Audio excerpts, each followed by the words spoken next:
Let's roll. Good evening and welcome to the March 22nd, 2021 meeting of the Goffstown Select Board. I'm going to call the meeting to order and begin with the Pledge of Allegiance. I pledge allegiance to the flag of the United States of America and to the republic for which it stands, one nation, under God, indivisible, with liberty and justice for all. I have some announcements that I'm required to read relative to remote public participation and the right to know law meeting checklist. As I said, this meeting is being held remotely via the Microsoft Teams platform. As chair of the Goffstown Select Board, due to the COVID-19 outbreak and in accordance with Governor Sununu's emergency order number 12, pursuant to Executive Order 2020-04, this board is authorized to meet electronically.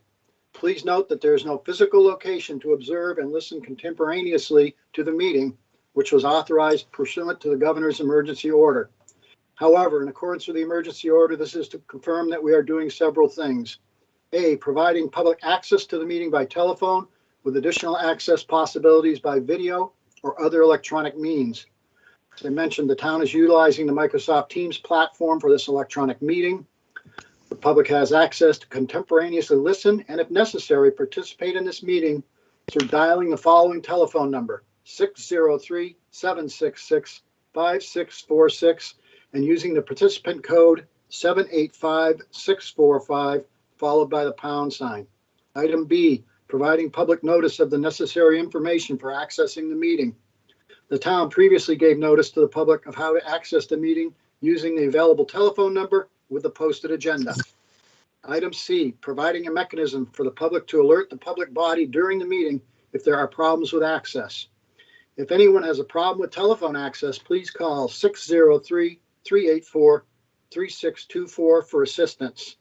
And item D, adjourning the meeting if the public is unable to access the meeting. In the event the public is unable to access the meeting, we will adjourn the meeting and have it rescheduled at that time. Please note, all votes that are taken during this meeting shall be done by roll call vote. So I want to begin the meeting by taking a roll call of attendance. When each member states their presence, also please state whether there is anyone in the room with you during the meeting, which is required under the right to know law. And I'll begin. This is Collis Adams. There is no one present in the room with me. Peter Georgiantis, there was no one in the room with me. Mark LeMay, present, nobody in the room with me. Chet Bowen, nobody in the room with me. Jim? I think he's muted. Jim, are you muted? Yeah, can you hear me now? Yeah, Yep. I can hear you. Jim Craig, nobody in the room with me. All right. Thank you, everyone. The next item on the agenda is the acceptance and correction of minutes. We have both public and non-public minutes from the March 8th, 2021 meeting. We have a motion on the Make minutes. a motion. That Make the motion. Oh, go ahead. Go ahead, Chet. Make a motion. Go ahead, We accept the public and non-public minutes from March 8th, 2021. Thank you, Chet. Second. Second by Peter. Thank you. Any discussion on the motion? Seeing none, I'll call the roll. Peter? Yes. Mark? Yes, sir. Chit? Yes. Jim? Yes. And I vote yes. So the motion passes 5-0-0. Should, just out of curiosity, was Jim at that meeting? No, Yes, right, Jim. Sorry. Yeah. So, I'm gonna- so Jim, you can't vote on that. I was surprised you asked me. Yeah. So the motion passes 4-0-0. Next is announcements. I have one announcement, and that is to announce that the road posting that had been in effect over the winter is lifted effective today. So that's good news for all those hauling heavy loads over our roads. That's lifted effective today. Chet, do I understand you have an announcement you want to share? I do, Mr. Chair. The Goffstown Economic Development Council is sponsoring Goffstown Restaurant Bingo, which runs through April 30th. This is a town-wide promotion to help our restaurants stay viable through the rest of the spring season of the pandemic. Patrons are eligible to win prizes when they achieve bingo on their game card by purchasing food or takeout or on-site dining. Purchases of $10 minimum takeout, dine-in, gift card, or merchandise earn 1 stamp per visit at participating restaurants. Prizes will consist of gift cards to local businesses and are drawn at random every week during the promotion period. We had our first winner picked last week, and a grand prize winner at the conclusion of the game will be pulled from all entries. Full details and rules, printable bingo cards, and a list of participating restaurants are available on the town's website and through the town's Facebook account. And I really would like to say thank you. Joanne Duffy, our Planning and Economic Development Director, has been doing an incredible job with this promotion. We certainly hope residents of Goffstown and surrounding communities take advantage of this promotion, visit local restaurants, and win some prizes to some other local businesses. Thank you, Chet. Yeah, it's a great activity. Good job putting that all together. I know it's been well received. Excellent job. A lot of fun, too. It is a lot of fun. Yeah. Thank you, Chet. Any other announcements from board members? No? All right, so it's a little early for public comment, which is supposed to happen at 6:10. Yeah, I guess we can get into item 5 on the agenda, which is the select board discussion. And as is traditional each year, when we seated a new board, as we have tonight, we have to do a number of procedural things. And the first is to elect a chair of the select board for the upcoming year. Mr. Chair, Yes. I would like to nominate Peter Georgiantis for chair of the board, please. Okay. Thank you, Chet. And I will second that. Thank you, Mark. Any other nominations? Hearing none. We will call the roll for Peter Georgiantis to act as chair of the select board for the upcoming year. Let's see, we'll start with Peter. There you go. Yeah, okay. Yes, I'd be glad to do it again. Yeah. Great. Thanks, Pete. Appreciate it. Mark? Yes, sir. Chet? Yes. Jim? Yes. And I vote yes. So that motion passes 5-0-0. Peter is the chair of the Goffstown Select Board for this year. Congratulations, Peter. I know you do a great job. You always have in the past. Thank you. So I can turn it over to you at this point, Peter. All righty. As you know, I'm remote, so I don't have a packet only because it wasn't ready when I left town. But I do have it in front of me that I'll be working off of. One of the jobs of the chair is to select a vice chair. As this is Chet's third year, and it's kind of customary that somebody who's on their third year get a chance to participate as a vice chair. I would like to pick Pat to do that. I'll second that. This is Collis. Any discussion on that? All in favor? Chet? Yes, please. Okay, Mark?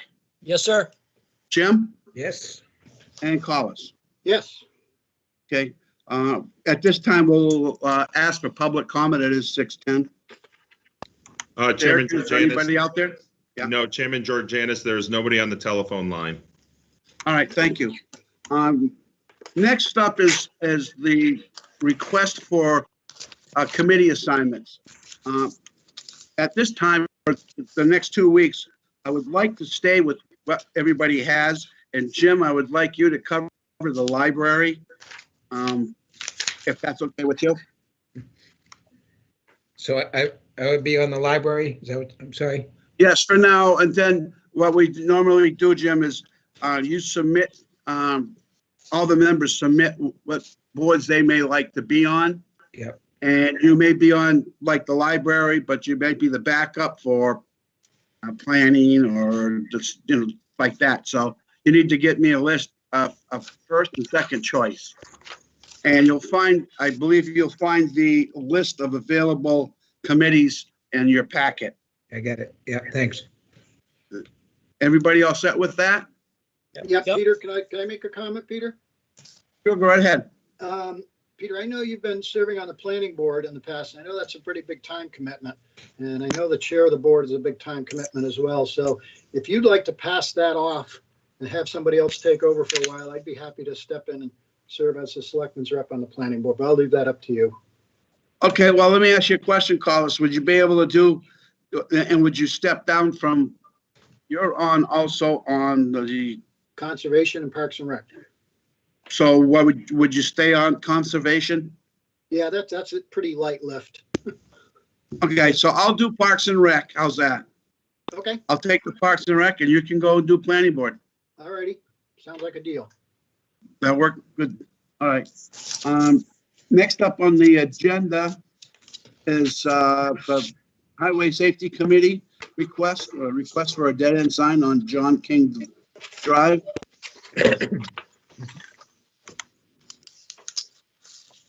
right. Thank you, Mr. Chair, You're welcome. members of the board. Good evening. Tonight, just want to present real quick. We had our first quarterly meeting for the Highway Safety Committee. There was one agenda item on the agenda, which was a dead end sign request at the end of John King Drive, or at the beginning of John King Drive. The officer went up there, did a survey of it, did a full report, and based on the discussion, the Highway Safety Committee is recommending that we add one dead end sign at the end of that road, or at the beginning of the road. It would be attached right to their speed limit sign right at the beginning of the road. The person who requested it, she's concerned that it is a new development and they've seen a huge influx of traffic going up into that cul-de-sac area, and she is thinking that a lot of people think that it's a road that cuts through to Addison. So she hopes that this will help kind of curb some of the vehicles going up into that area. So we've recommended that, and it's pretty much that one. Peter, Any members have any questions, discussion? Peter, I'll I make a attended motion. the meeting, Peter, and it was well thought out, and I believe that dead end sign will help as far as the safety of the residents on the street as well. All right. Carlos, were you going to make a motion? Yeah, I'll make a motion to install a dead end sign on John King Drive. Second that. Seconded by Chet. Okay, any discussion? Hearing none, I'll call a roll call. Carlos? Yes, Chet? Yes. Jim? Yes. Mark? Yes, sir. And I vote yes. Motion passes. Mr. Chair, Go ahead. can I give a quick update? Last meeting, the board asked me to look at the highway, during highway safety, to look at the 25-mile-an-hour speed limit sign for the neighborhoods. So we did, and we came up with two solutions. One was if we target each neighborhood at kind of the minimum width of the road, we would be looking at installing about 70 signs in town. There's 170, I guess, segments of roads that would meet that criteria of 20 feet or less. All of Pinardville would have to be signed, and all of a lot of roads in the greater parts of Goffstown would be signed. So the other part, in order not to do 70 signs around town, the other thing we were thinking about doing was revisiting or talking about having a town ordinance that was 30 miles an hour. So any road that's not already posted or legally bound to either the 35 or the 40 would be 30 miles an hour or otherwise posted. I know we've tried this in the past historically, and it did not go well. I just want to get the board's appetite for which direction we want to really invest some time into. So I figured just bring this up as a quick update to what we had last meeting. Well, I think my question first would be, what's the cost of doing that? 70 signs and manpower, and I think before we make any decision, that would be one of the some of the information I would want to know. Anybody else got any questions? Mr. Chair? Go right ahead. Chief, you had mentioned that we had tried something before, it didn't go well. Do you have any specifics to that as to why the second option did not go well? I don't have them off the top of my head. I'd have to look back at the minutes, but from my understanding from people who have worked here a lot longer than me, the history is when it went to either the selectmen's meeting or towards the town, the two public meetings, people did not want to really have a 30-mile-an-hour speed limit sign in the entire town. We, as a highway safety committee, we looked at a different option because we have a lot of requests for these 25-mile-an-hour neighborhood signs. This would encompass those all in one. And it would keep everything else that's already there the same. But Peter, I have a question. I have a question for Chief.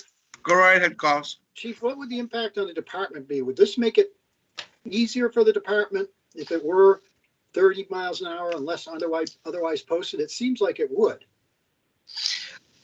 I think that either way, enforcing it would be easier because we would know definitively if this neighborhood did not have a sign, it would be 30 miles an hour per our ordinance. Whereas right now we have to determine whether it's a compact zone or if it's out into the, the east parts where it's not. So it's either 30, 35, 40, 45. It would be easier to enforce it, but it would also be easier for when people look at their, they come in for a, request of a 25 mile an hour speed limit sign, we could say, hey, hold up, right now we're only making special requests for that. Everything else is 30 miles an hour. So it would bring some of those neighborhoods down a little bit. Yeah. I mean, Okay, so what's the process, Derek, to start this? I think what it'd probably be the best process to do is to get with the chief and the DPW director, provide you the two options, and also pull the minutes from, I believe this happened back in 2011. Catherine had pulled those minutes a few months ago and we started looking through them, but to provide the board with a little bit of the historical background of what those public hearings gave for information at that time.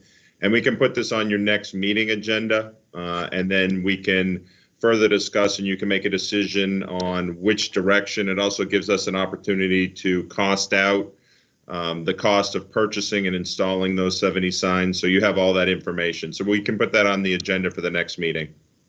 Okay, I think that's the procedure we should follow. We'll do that at our next meeting. We'll have that information. Mr. Chair, Sounds good. Go right ahead, Mark. could we also find out, we're looking at cost effectiveness, cost versus cost for signs. Could we find out what the price would be for the posted 30 mile an hour speed limit signs? They're probably maybe just a dozen or so versus 70. We'll have to see what the verdict is, but could we have that price as well prepared in front of us so that we know what we're up against? Yeah, we can Sure. pull all that information. Thank you. Peter, can I ask another question? Go right ahead, Collis. It seems to me the impact would be on those roadways that are now less than 30 miles an hour. The ones that are posted at 25 or below. I assume there might be a few in the 20. I don't know for sure, but it seems to me those would be the areas that would be problematic. Is that fair to say? And do we have a handle on how many, I don't know, miles of roads or roads that would entail? So if I understand your question, are you concerned with us readjusting the 25s to 30s? No, I assume we'd still leave the 25s at 25s. Right. I'm just That's trying to what get a handle on how many roadway miles that is, and how many signs that is. And I know I think you and DPW are working on inventorying that stuff. Have we made any progress on that? We did, and that's where Adam had let me know that there was 170 segments of roadways based on that, the road width, to target the road width to bring it down to 25 miles an hour. That's where we realized, like, at a minimum, we'd be putting up 70 signs to be 25 mile an hour zone. And we did talk about cost. We don't have the exact figure, but that was one thing we were concerned with, how much that would be cost the town when we didn't budget for it. So just looking for a direction so we can give you guys a better idea of where we're going. Okay, so that's how you came to that number. That's helpful. Thank you. Yes. Can I ask a question? Jim, is that you? It's me, yeah. Go right ahead, Jim. It's probably my first stupid question, but I'll go anyways. But is there what is the problem that this is attempting to fix? So in highway safety, we've had in the last couple of years, we've had numerous citizens come in and request that their neighborhood be posted at 25 mile an hour speed limit zones. And part of the reason is they feel that as the neighborhoods get busier, people would drive through there, they drive faster and faster. So the idea is that if they have a 25 mile an hour speed limit sign, we can go in there and enforce that and kind of curb some of that excessive speeding. What you'll see in the history of how we've doled out the 25, or the board has, the Highway Safety Committee has approved them or said, they recommend or don't recommend. It's kind of all over the place. There's no real mechanism in place. So we're trying to alleviate all these requests to say, town ordinance is 30 miles an hour, which would encompass some of these neighborhoods. And the difference between 5 miles an hour is a little bit negligible, especially when we're out there doing radar. Okay, thank you. So, Chief, just to wrap this up, if I understand you right, anything that's 25 now or below, 30 and below is going to stay, and you're just, anything that's higher than 30 would change. That accurate? So we would probably, as a highway safety committee, recommend that anything that's 25 miles an hour that's already been put in place would stay that way. Anything that's 35, 40, 45 that's legally by state law bound to be there, it would stay grandfathered as is. And then anything that's not posted at this point would be 30 miles an hour per the ordinance, unless the town decides to post it differently. All right, thank you. Anybody got any other questions? Nope, all set. I'm good. All right, Chief, thank you. And we look forward in a couple of weeks to having that information. All right, thank you very much. Have a good evening. Thank you. Thanks, Chief. Thank you. Adam, I think you're up.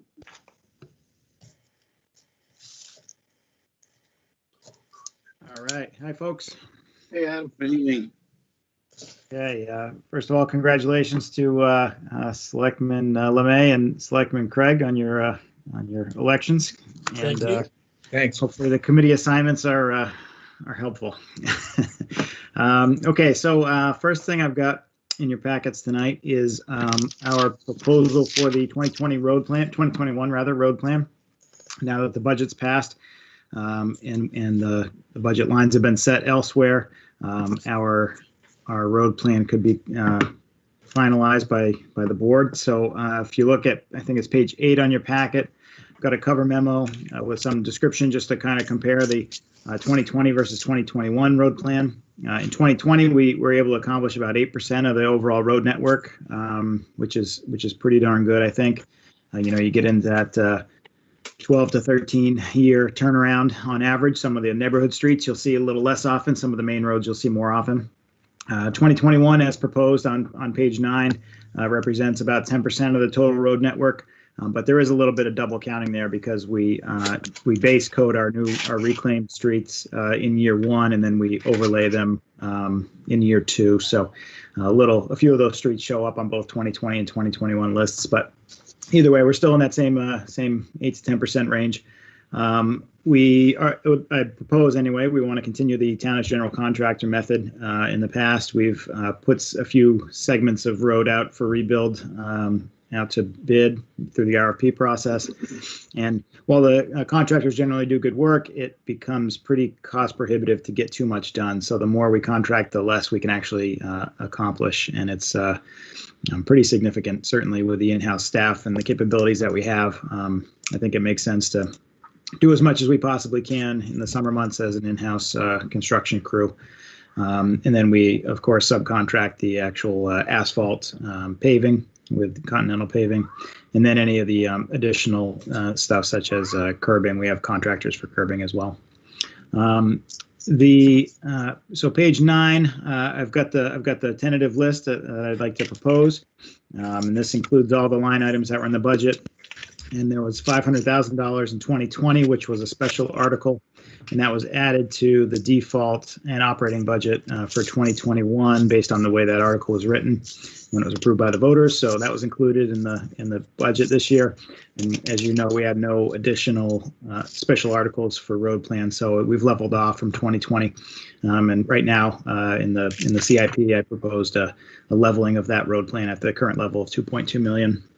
Total, and that includes everything: our resurfacing lines, reclamation, gravels, tree clearing, whatever else is required to get the road done. So same level funded amount from last year, a little bit more footage proposed. Limiting factor is probably going to be our manpower. We've got a couple hiring requests for non-public, but that's probably going to be the hardest part, is making sure we have enough people to get trucks rolling and boots on the ground to get this stuff done. So as you see the proposed list on page 9, a lot of work in Pinardville, continuing in the Warren Ave, Pine Hill neighborhood. We do have Warren, the section that wasn't finished last year but had been proposed. We're going to make sure that gets done, and then slide over to Pine Hill and continue Eden Street. We've got some more Lorraine and Pershing are planned. We'd like to finish off East Union, which was started last year as part of that kind of last minute sewer project / water project / DPW project that we jumped onto. So we'd like to finish East Union, get past the bus company and all the way out to South Mast. We've also got a Catamount Road.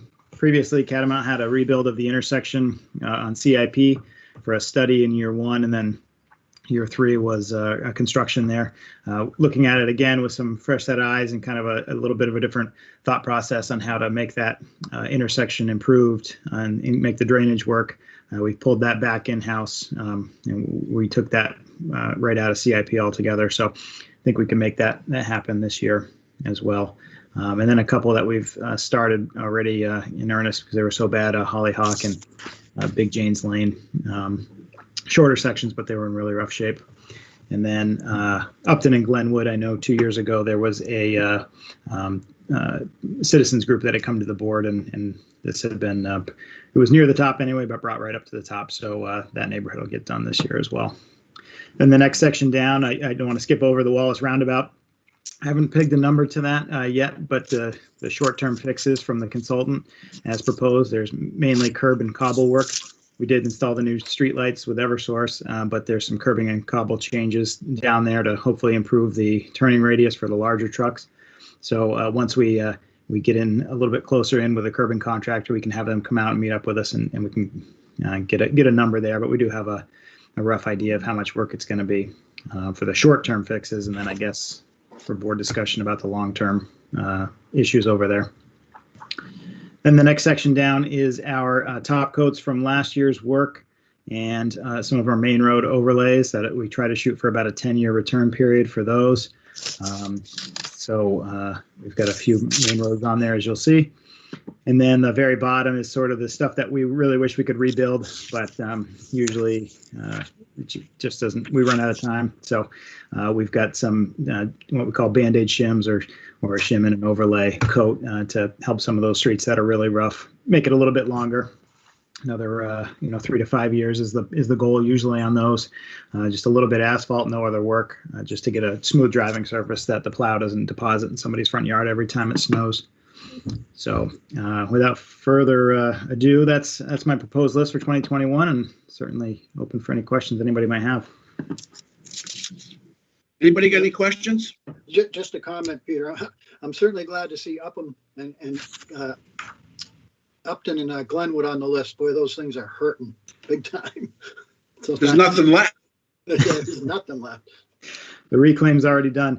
One note about that neighborhood, the water department, Goffstown Village Precinct, that is, does have a little bit of work over there. I've talked to Lee a few times. They've got a big project at the dam that's going to take a lot of their capital funds, but he does believe he can also include that. So it won't be something that they've got to come back in a couple of years and open back up again. So he's going to try to get in there as well. We'll have it open. Great. Anybody else? I'll make a recommendation, Peter, if you're ready. Well, I got a couple. Just one question, Adam. It's 2.2 million is new money. Is that correct? Yes, sir. And what's left? And what is encumbered from last year, dollar-wise? You know? Let's see. We had. It was 600. Either 679 or 697, I think, total. And I believe that is all still there. I don't believe we had any outstanding invoices at the time when that was encumbered. And that is enough to take care of the overlays from the roads that were base paved last year when they were reclaimed, plus the Warren Ave neighborhood that was scheduled but not completed. The Warren Street, just Warren Ave itself, not the whole neighborhood, just that one street from last year. All right, thank you. Go ahead, Mark. I'll make the motion to approve the 2021 Department of Public Works vendor list as proposed to us this evening. I'll second that, Peter. Okay, motion by Mark to approve it and seconded by Collis. Any further discussion? Just for clarification, I think Mark was pulling off tab 7B, the recommended motion for 7B, whereas I believe you want to approve the 2021 road plan. Yep. Okay, as proposed. I'll change that to the 2021 road plan as approved this evening. Yep, change the second as well. Okay, any further discussion? All in favor? Collins? Yes, Start with you, roll call. Mark? Yes, sir. Chet? Yes. Who am I forgetting? Jim? Yes. And yes from me. 500. Okay, thank you very much. Okay, next item I had was the aforementioned small vendor discussion. So this request is sort of a Goldilocks just right amount. So with the big stuff, so paving, roadside mowing, street sweeping, line striping, probably a couple others that are escaping at the moment. We've gone out to bid in the past for multi-year contracts. Those are items that we spend consistently over $10,000 a year. So per the purchasing policy, we put those out to bid. Last few years, we've had good luck. We put them out as a group, and then we kind of award them all at once, and we can forget about them for a couple of years. So right now, we're in the middle of a 3-year contract for all those bigger items. The other limit, though, so that's the $10,000 cutoff. The other limit in the purchasing policy is $3,000, and that applies to anything, anything above that $3,000 limit is supposed to get either multiple quotes or what we typically try to do is piggyback on a state contract if we can find one that applies. Or maybe it's a vendor that we've used in the past and we'll come to the board and request permission, but which works out pretty well. But there are occasions where we have these smaller items or items that we expect to be smaller. And then, lead hammering is a good example because it's really unknown until you start to chip away. And next thing you know, you're a day and a half in and they say, okay, we're about to hit our limit that's going to trigger this $3,000. What do you want us to do, sort of thing? And it's kind of hard to put the all stop on that, send them away and get quotes or have them hold on while you call it 2 competitors, sort of thing. So in the past, the auditors like to see, I'm trying to help Danielle as much as me, but in the past, the auditors will ask finance, to give the backup information for any of these items that they see over $3,000. So what we try to do is use the MENA software. We'll attach quote information when we have that. We'll attach state bid contract info. But then there are these onesie twosie type things that can come up, and the description's always kind of tricky to get there in language that doesn't make us sound a little like we're being silly when you say, well, I didn't expect this engine overhaul to cost $5,000. You send it there for an exhaust leak, and you next thing you know, it comes back from the maintenance shed telling you that they had to overhaul the thing or replace it. But once they've got it apart to diagnose, it's usually cheaper to have them continue. And if you look at the list, a lot of what's on there, I kind of try to break it up by type of either service or product. Some of them are state contract pricing or vendors that are willing to meet state contract pricing, which works in the past. But I think to make everybody's life a little easier, it might be nice if the board doesn't have any issues with this to have one standard note that we can use, if some of these do trigger, and then we don't have to consistently, be finding all that backup information to tack on for the POs. So let me just see if there's anything on there that kind of jumps out at me. Tried to use some of the vendors that either have done bigger projects for us in the past. I don't want to limit this, certainly. It's not necessarily like having an on-call for larger stuff, but if we did have a larger project, we'd certainly want to put it out to bid, or if it's up closer to $10,000, we'd certainly want to get multiple quotes. But John Brown Tree, for example, we've used them for several years. They tend to give the best tree for rate for a tree crew and bucket truck per day. But at $1,800 a day, it can turn into $3,000 pretty quick if you go over a day and a half. So that's a pretty good example. So all these are vendors that we've been using fairly consistently. And then at one time or another, most of these areas we've had a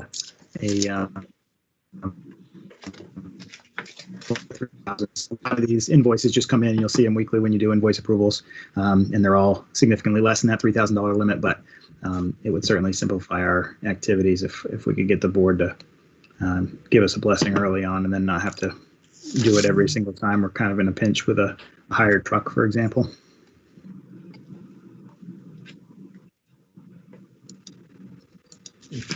Any questions? To be honest, I don't like that idea. I like being able to, once you open that door, I think that opens up the door for other things as far as getting out of hand and then trying to go backwards on things. That's my own personal feelings. I mean, I understand what you're saying when you go into trucking. That stuff's all pretty much,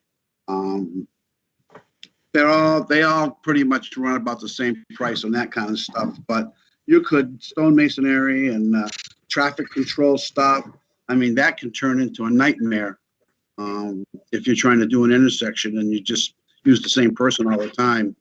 And if it's not bid, then somebody could come in, give you that price, you start doing the job, like you said, and then all of a sudden a $3,000 job turns into a $5,000 job. And I think using the bid process is the right way to go because they know that policy. They're going to come in at that lower price, and then next thing you know, it's going to be higher on a consistent basis. That scares me when you do that. One, and I do share your concern too. One of the problems that we have on these, a lot of these are, we might use the same vendor 15 times a year, and 14 of those times it's less than $3,000. And it's the one or two that get there. But then when that happens, the justification that, well, we use this person 14 times a year doesn't really hold, it doesn't hold up to the purchasing policy, which would have us want to, secure a quote. So I get it. I think, one way to handle it would be, of course, to put out a blanket bid for all the littler stuff, similar to what we do with the stuff that we expect to get over that, P-plan limit. So I could certainly do that if you'd like. I don't know how that would look on the end. Some of them it's tough to devise a spec that you can compare apples to apples, and hard to also guarantee folks work too if it's one of those things we only, on the other hand, might do a couple times a year too. Let me ask you a question. Would it be possible for you personally to supervise that type of a situation where you don't have field service people or field people saying, don't worry about it, just go ahead and do it? And have your stamp of approval is what I'm asking. I try not to be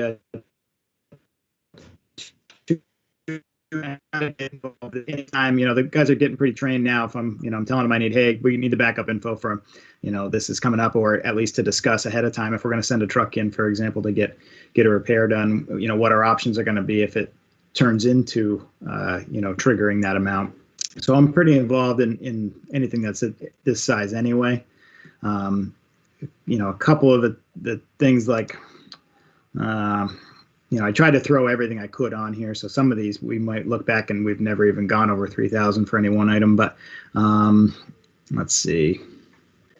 Hired trucking may be a good one. We start a day off with 8 trucks and they're expected to be a half day. And then, you get into the day and 2 of the vendors have to go to another job or a truck breaks down. And all of a sudden you were planning on a half day and you ended up with a full day for 3. And that full day at the rate triggers the amount, for example, or a vendor holds on and they invoice you all at once. So there's a few times when it's just like, $3,007 or, Murphy's Law, right? But well, how about a 10% rule?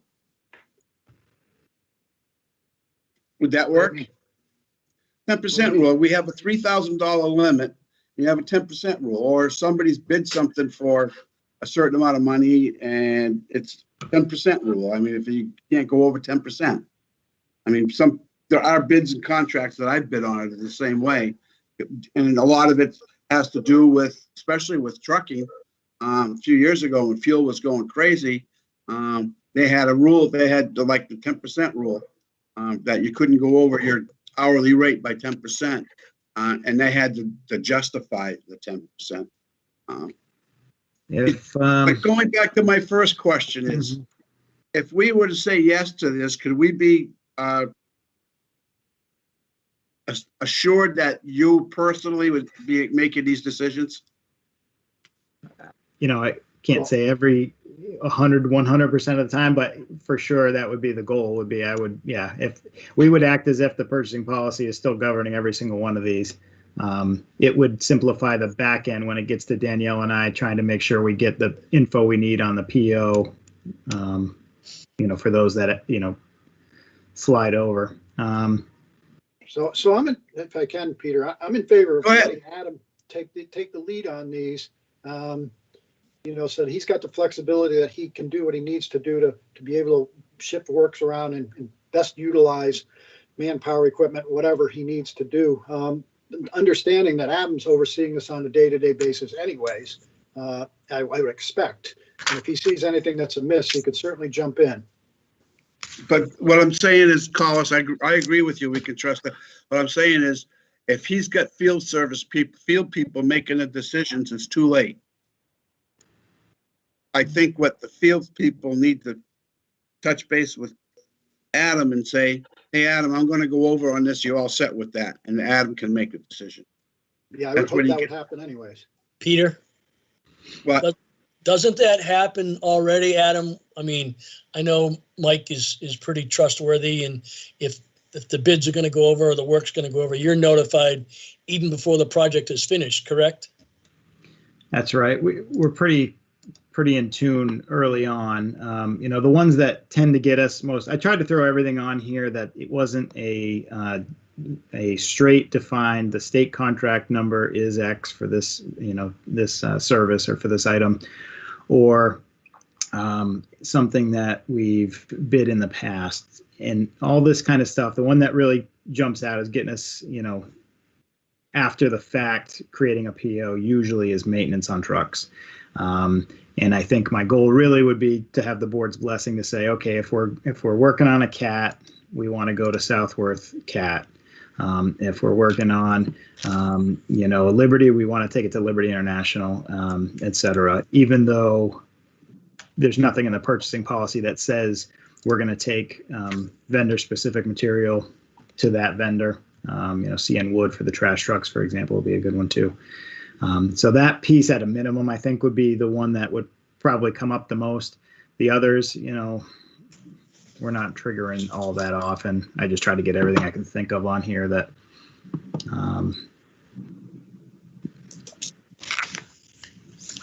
and if there is, a big concern, I certainly can put together some specs to do it. It's just, most of them we won't ever get to that level. So it's just kind of extra work. I don't mind doing it if we want to do it, but I don't want to give this little slice of life an outsized portion of my time either. If we only are going to use it once or twice.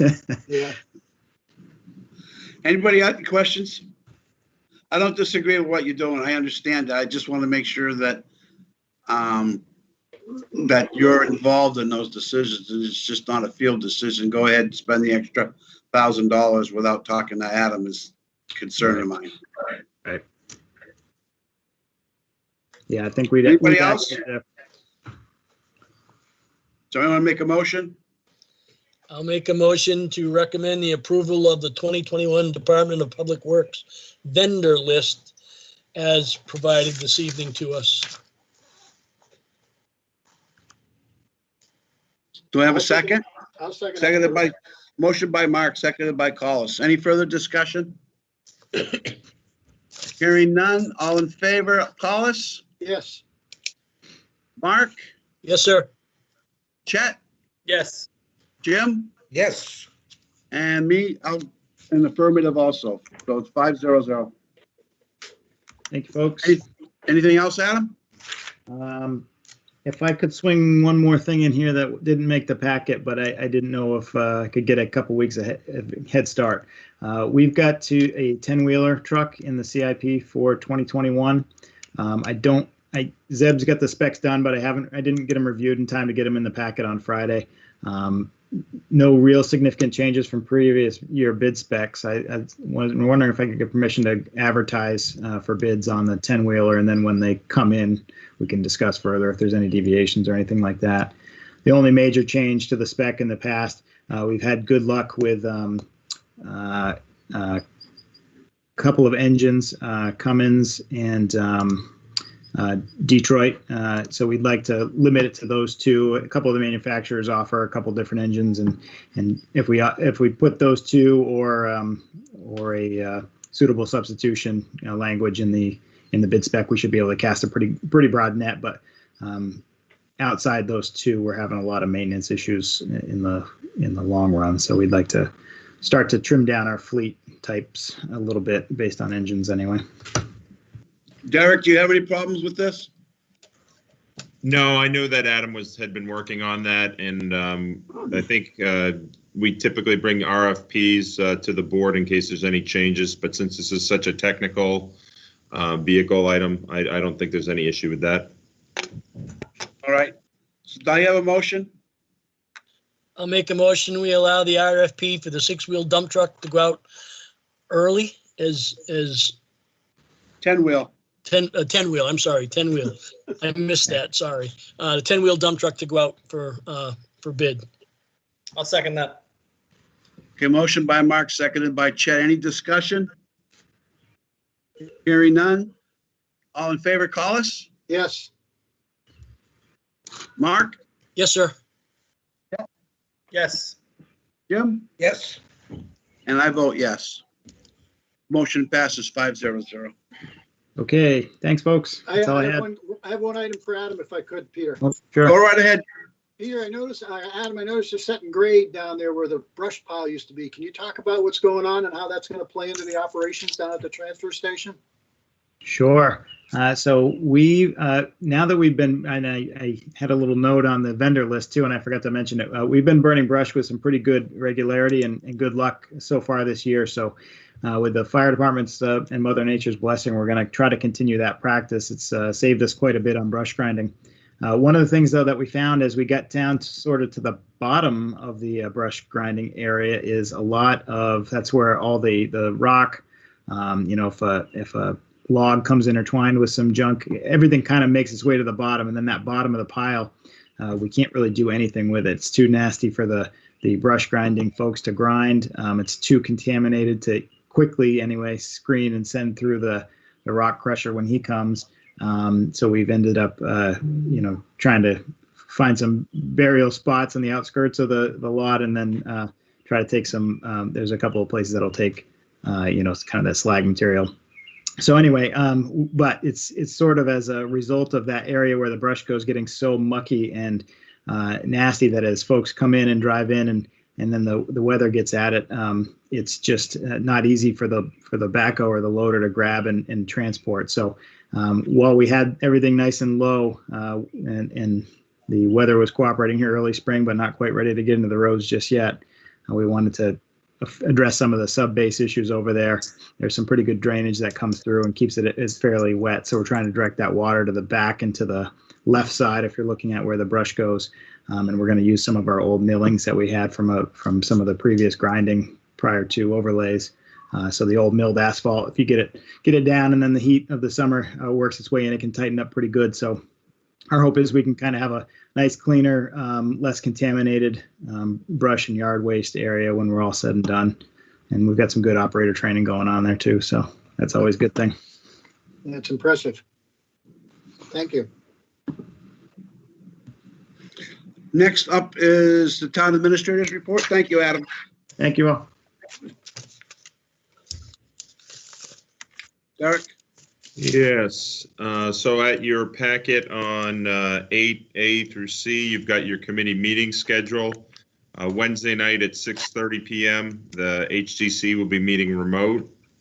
Yep, got that. 7 p.m. Conservation will be meeting remote. Yes. And 7 p.m. Parks and Rec Commission. This is a rescheduled meeting. They'll be meeting remote. Okay, I'll have to get hooked up with them. Oh, God, I won't be able to do that on Wednesday because I'm traveling. Peter, I can cover it for you in the transition. All right, okay. Selectman Adams, how do you want to do, because we've got Conservation and Parks and Rec at the same time. Oh, we do? Is there another member that may be able to handle one of those? That must be unusual for that week then, because they typically. Yeah, run it- Parks and Rec had something come up Oh, that they had that's to right. reschedule. That's right. Question for Derek. Yeah. Do we know, have you had conversations with Phil? Will we have our meeting or will it be canceled? It may be canceled. I did reach out to him today. I haven't yet heard back from him on that. There's no items for the HCC agenda on Wednesday. I can do the Parks and Rec if our meeting is going to be canceled, I'll be more than glad to do the Parks and Rec. So Does it- then what I do is I'd put Selectman Lemay in, and if for some reason we are going to have HCC, I'll reach out to Selectman Bowen or Selectman Craig to attend remotely. That work all right, Peter? Yeah, it's fine. Okay, As long as you get it covered. yeah, Thursday at And then 7 Thursday. PM, the planning board will meet remote. Thursday at 7. Yeah, if you can get me a packet. Yes, we can. I had, I did have Patty put the packet down in or give it to Catherine to be put in because I knew I wasn't going to be here, so. So it's in your Yep. mail slot, Peter? So it's in the selectmen's box, well, it should be. Okay. yeah, and I can confirm it is there.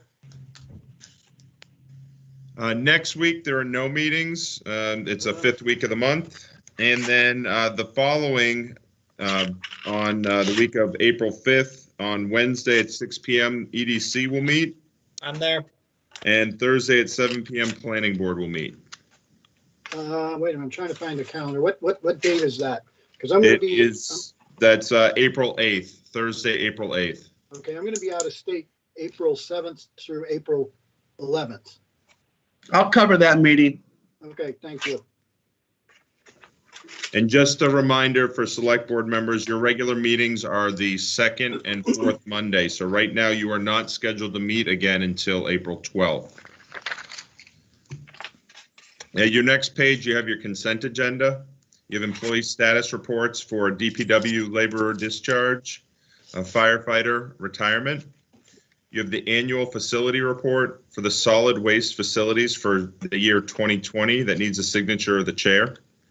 You have the MS 232, which is the report of appropriations actually voted at town meeting. That needs a signature of the entire board. You have event permits for the Pinardville Goffstown Lions Club Easter egg hunt on March 27th from 9 AM to 1 PM at Roy Park. You have total image running 10-mile, 10K mile relay road race. They're using approximately 3 miles of rail trail. And then you have a handful of event permits from Goffstown Main Street program. You have Old Home Day, June 5th and 6th. You have the Uncommon Arts on the Common, August 7th. You have the Pumpkin Regatta, October 16th and 17th. And I would just note that Main Street is really trying to designate that date. And as we approach, we'll be reviewing COVID protocols, emergency orders, and the situation between Goffstown Main Street and town departments on that one. And then Friday night under the lights, December 3rd from 5 to 8.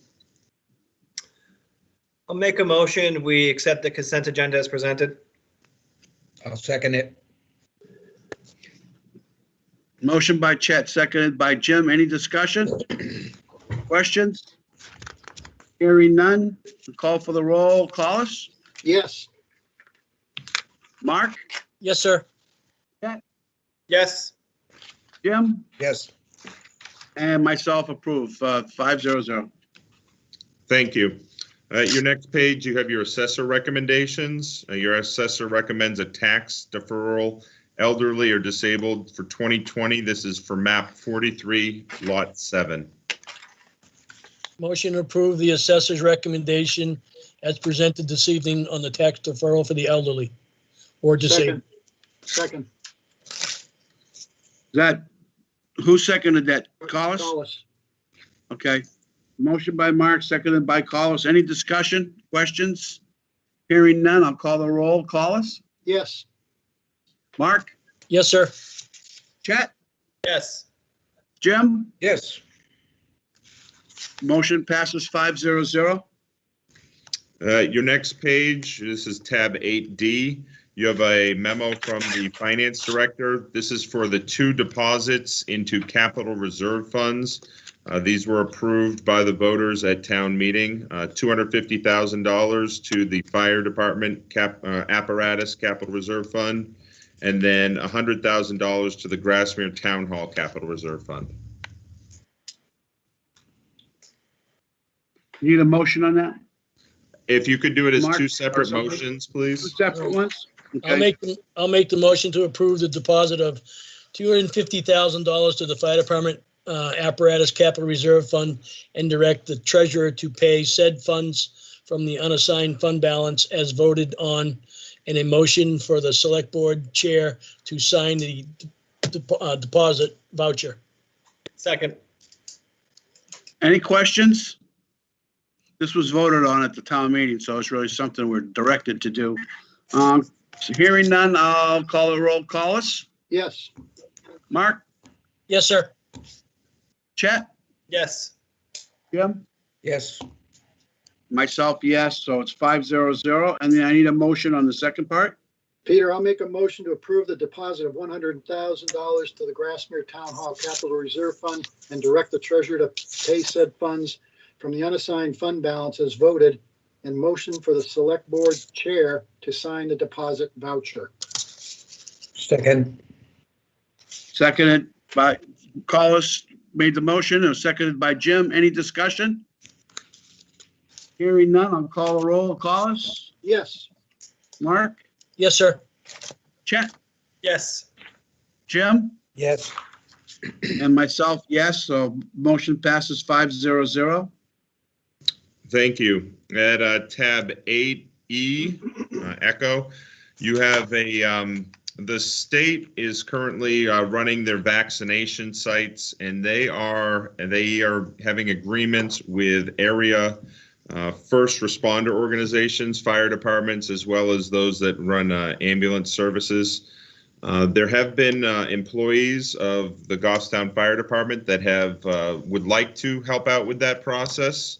And this is a paperwork that would allow the state to reimburse the town for the detail amount of that those shifts that are filled. So a firefighter would sign up to, or firefighter or an EMT or paramedic would sign up to work at one of the vaccination clinics. They would receive the detail rate, and then the town would be reimbursed. So we are seeking authorization from the board this evening to authorize the Goffstown Fire Chief to enter into this agreement with the state of New Hampshire.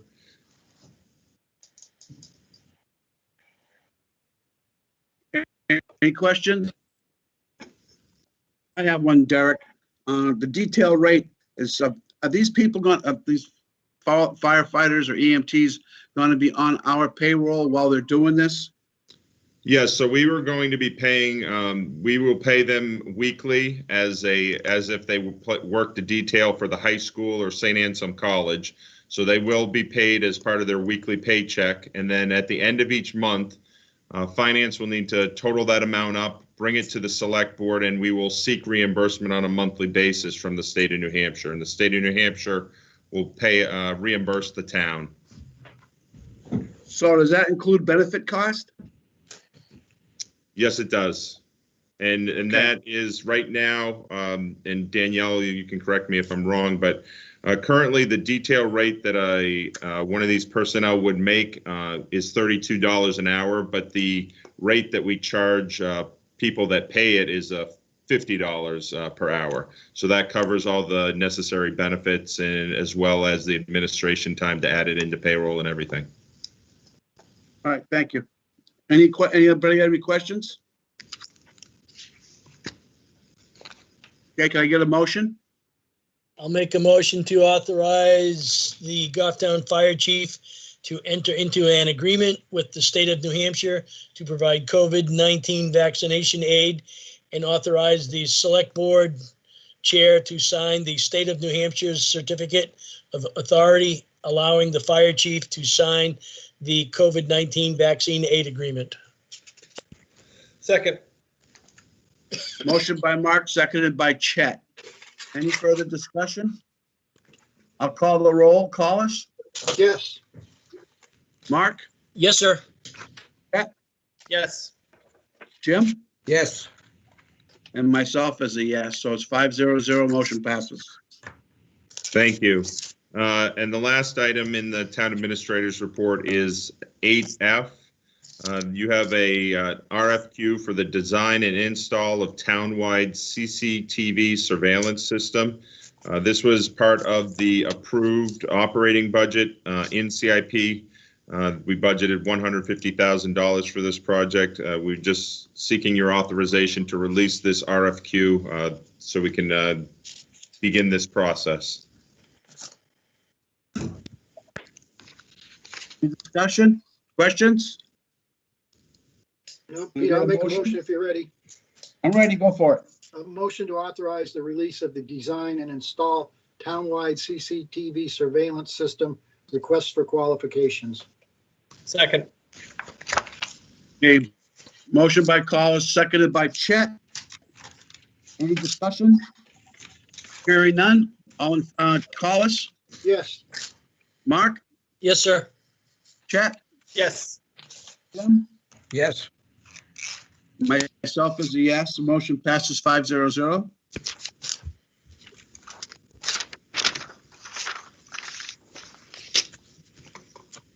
That's all that I had for you this evening. Okay, go on to, let me get back to the, trying to work on this. department updates. I was just trying to get back to my agenda. I was going through the packet. Department updates. We can start with our chief. Good evening, Mr. Chair. I'd also like to congratulate Selectman Lemay and Selectman Craig. Welcome. Thank you. Thank you. We just started with the emergency management side. As always, we're continuing to monitor COVID-19 throughout the state. So far in the state, we've had over 80,000 cases.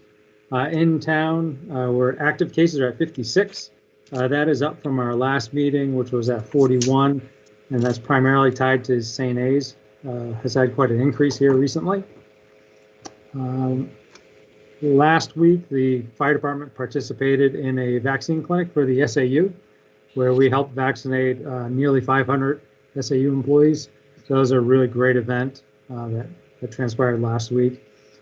And then I just kind of like to make one announcement to the public. If there's any homebound people, so people who cannot get outside or don't have family that could possibly take them to one of the vaccine clinics, they contact the fire department at 497-3691. We will start working with Manchester Public Health to get either fire department members and or Manchester Public Health to those homes to help vaccinate those people. On the fire department side, all of our members continue to be healthy. With the warmer weather, you may see us around town doing a variety of different trainings. And then we want to provide the board an update on the SAFER grant that did get submitted after town vote. We hope to hear for Selectman Craig, so that's for staffing, a federal grant that helps with staffing for various communities. And that particular grant was 100% funded by FEMA for 3 years. So if we're successful, we'll be moving forward with that. We hope to hear in the August or September timeframe on that particular grant. And then lastly, I'd like to just do, again, make a public announcement that we are always actively looking for call and volunteer firefighters.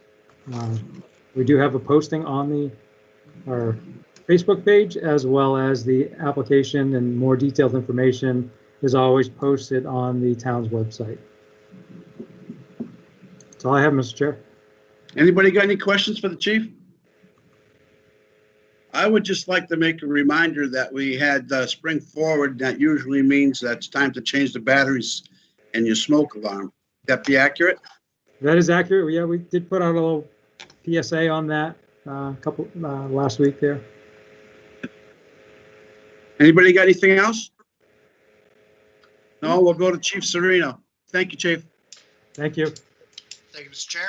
Again, GPD is doing well. We're all healthy, which is really good.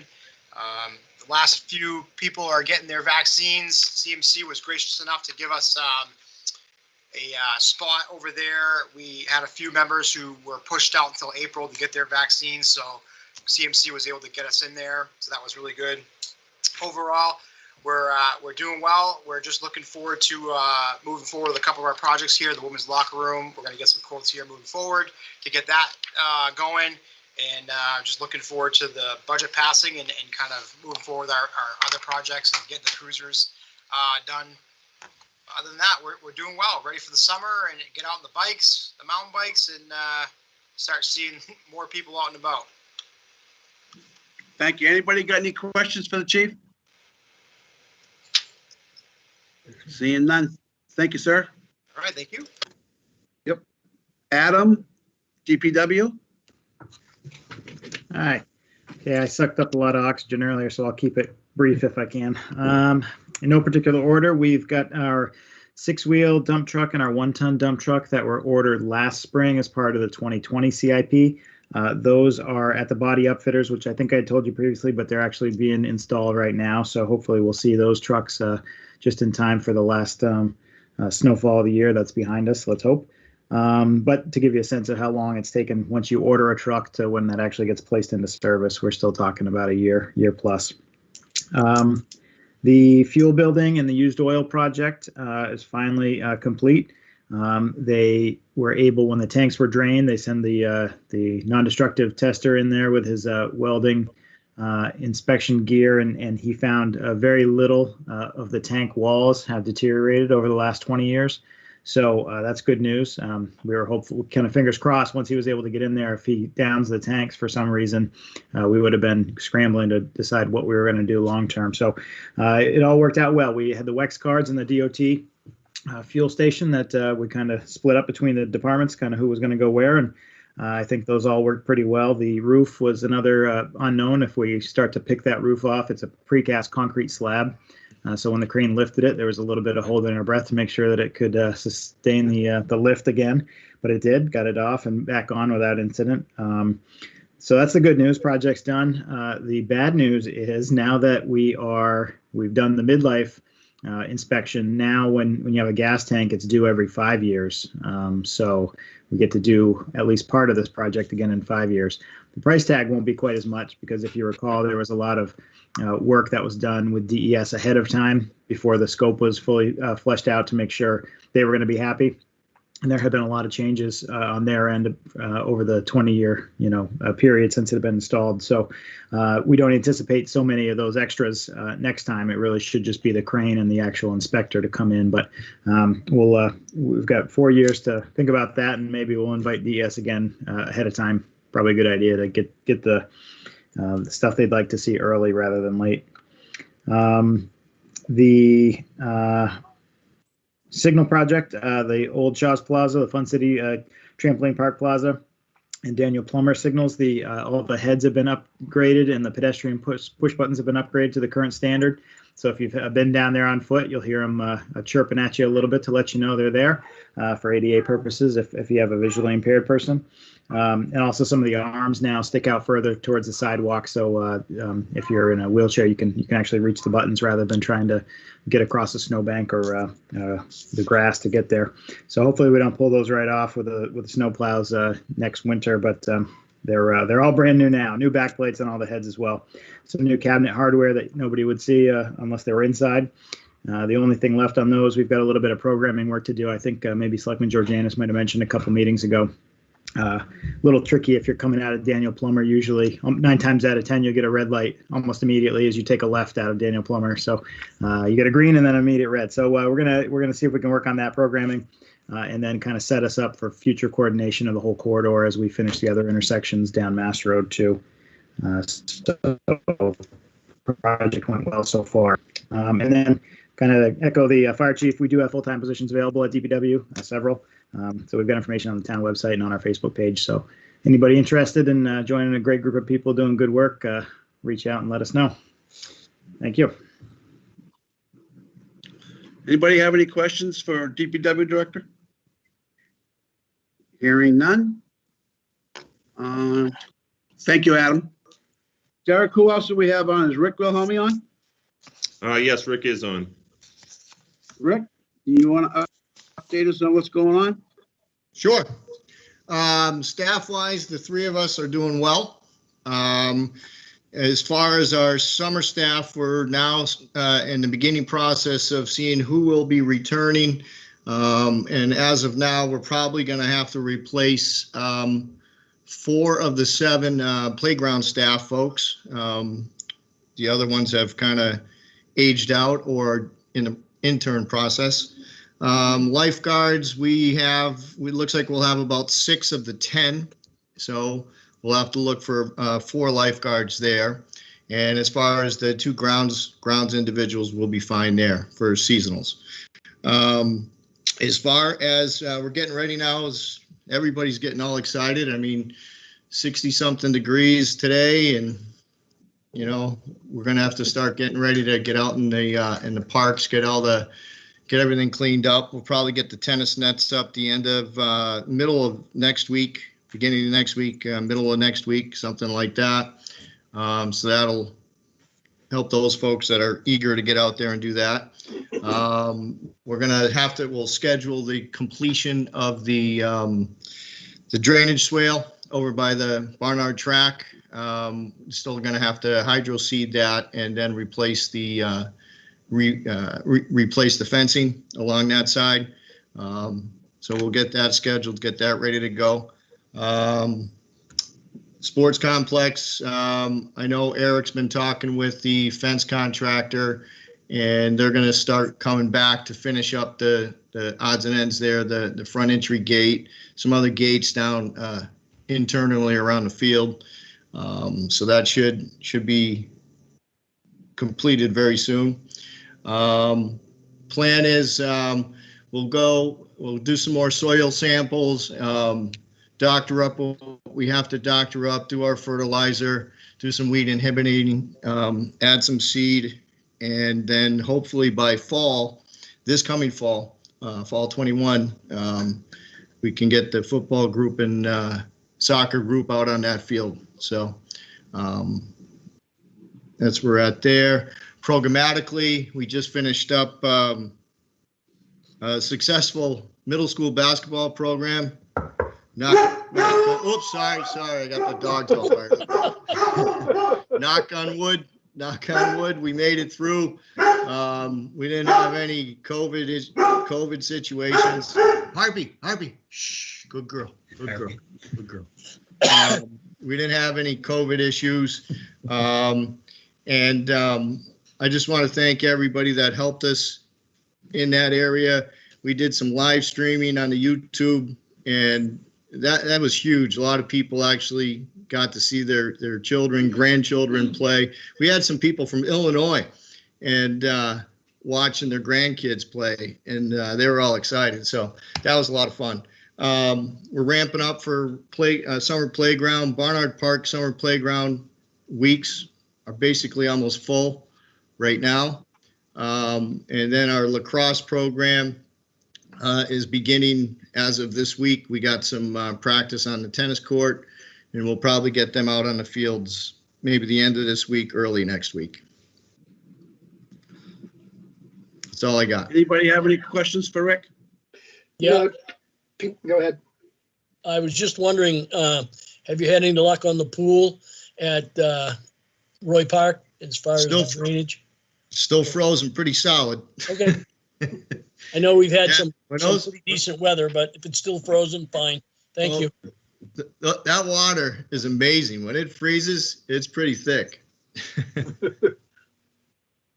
Peter, I just had one comment. Kudos to you, Rick. I think the sports complex is looking great with the new fencing that went up. I think it really puts a nice little touch on the entranceway there and draws attention to it. Looks great. You're doing a good job there. Oh, I thank Eric and a lot of the DPW boys on that too. Yeah. Honestly, it was a huge team effort, and I thank all you as well. Anybody got anything else for Rick? Your busy time's coming up. Yes, sir. So Looking forward to it. has there been any change in rules as far as pools yet? Come out? No, it's pretty much, no, it hasn't, Peter. They're kind of going off of what they ended with last year with some modifications. And I think we'll probably see that probably end of April where they're going to maybe take another look at it. But there was some towns that opened and operated their pools last year, and it actually worked out pretty good for them from what they told us. So it's pretty interesting. So, but I know that's a big question. And A lot then- of people in town use those pools. and then the same thing with the summer camp too. There's really been a lot of focus on that and the protocol and how you're going to handle that area. But I think that'll go okay. Hey, one thing, when you said you got to replace your batteries, right? Okay. Hey, you better fix your carburetors on your lawnmower. Get ready, it's coming. The new, All And right, if you great. need a battery, it's been sitting all winter, you're gonna go for the first start. Uh-oh. Thank you. Thank you. See you later. Derek, do we have any other department heads online? No, you have a written report from Library Director Diane Hathaway in your Packet, I saw packet. that. And I'll just report quickly on Town Hall. I Everybody's was going to say you would be next. Yep, everything is pretty normal here. We're doing a lot of the items that we need to do with the state of New Hampshire after town meeting, as far as those DRA forms. The one, I guess, mentionable item, we did have our largest HVAC unit did short during the windstorm on March 2nd. We're currently working with our vendor. He's wired it so it does provide emergency heat. That is our biggest unit. It provides all the heat and air conditioning for the south side upstairs. So that's land use, that's the tax collector, that's the town clerk.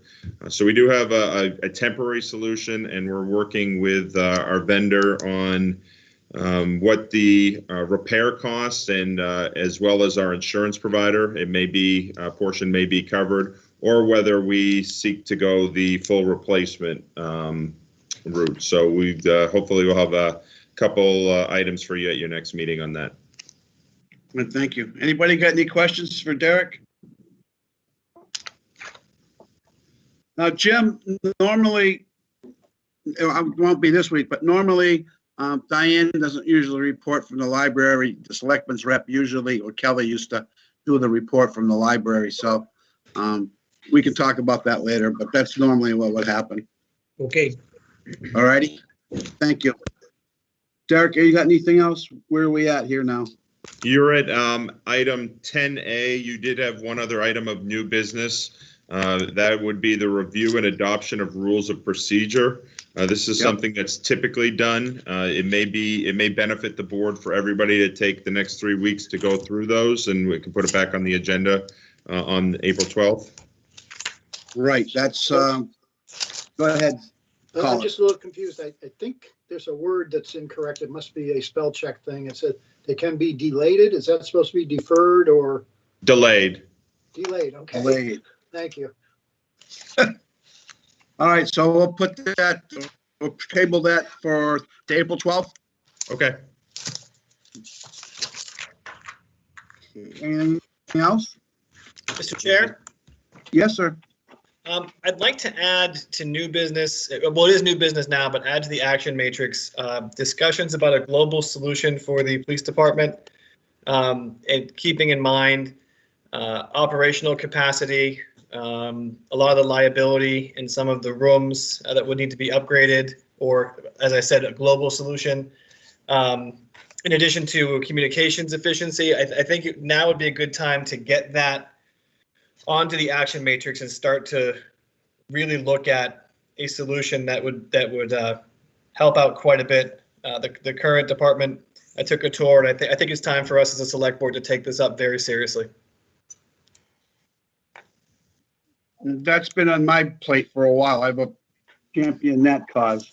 Sure. I think, Derek, anybody have a problem with putting that on the action matrix? Nope, long overdue. Long Absolutely, overdue. absolutely not. Let's do it. Okay, so Derek will add that to the action matrix. Will do. Anything else? Question for Derek, Peter. Go ahead. Do we know what the status is of that parcel, that 40-acre parcel? Has that officially been sold yet, or is that kind of in the holding pattern for the car wash or whatever needs to go there? I don't have updated information for the board on that specific parcel, but I will reach out and have more information for you on the 12th to see what the status of the approved site plan is there, as well as the remaining parcel. And I still feel pretty strongly that the adjacent property to the car wash would still make a very nice spot for the new police station if we were to construct one. I think it would fit in just fine. Thank you, Mark. Yep. We heard on our action matrix, there's only one vehicle, it looks like, the International six-wheel with the cracked transmission housing. We talked about that last time. Is there any other discussion? Anything else we need to bring up? Is there public comment? There's nobody on the telephone line for public comment. Okay. We need to put some kind of a procedure in place, and maybe we could put this on the action matrix also. We need to come up with some kind of exit interview. I've mentioned this a couple times before, whether it's a committee of department heads or a mix. I think we need to come up with some kind of a plan that when somebody leaves our town, we know why. Whether it's money, work conditions, moving, just to be able to make sure that we're on top of it. We don't want to keep losing employees. Yeah. And we also, and Peter, if I could, we also want to make sure we capture their institutional knowledge before they leave town, so that we know what they've been working on, what kind of work product they developed, where's it at, how do we get at it, that sort of stuff. I agree. That's really important. So does anybody have a problem with putting that on the action matrix? No, not Let's at all. go. Let's do it. Okay, Adam, we'll add that. Adam, geez. We'll add that to the, Eric, we'll add that to the action matrix. That's fine. We can give it over to Adam, but My ears certainly perked up, but no, thank you. He could be part of the problem. Who knows? Just kidding. All right, anybody got any else? There's nobody on public comment. If not, Peter, I'll make a motion Go for it. to go into non-public session under RSA 91-A:3, 2-A compensation and B hiring. Second. Any discussion? Roll call, Paulus, Yes. Mark, Yes, sir. Chet, Yes. Jim, Yes. myself, yes. So that'll conclude our public portion of tonight's meeting. We'll be going into non-public. Thank you for watching.